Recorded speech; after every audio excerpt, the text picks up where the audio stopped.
हाय सांग माने मु आपण मानकर मौसुमी। आज आम समस्त भारतीयों एक गर्वर दिन स्वाधीनता दिवस।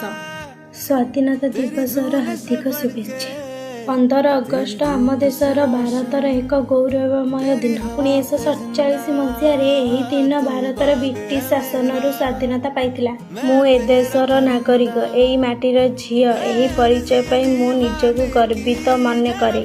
जो देशर स्वाधीनता पाई अनेक वीर निजर जीवन को बलिदान देमान त्याग जो आज आम स्वाधीनता भाव में निजर स्वप्न देखि पारुछु। देशर माटी जन्म नहीं मु गर्व अनुभव करे, किंतु तिरंगा उड़िले ही स्वाधीनता संपूर्ण हुए नहीं।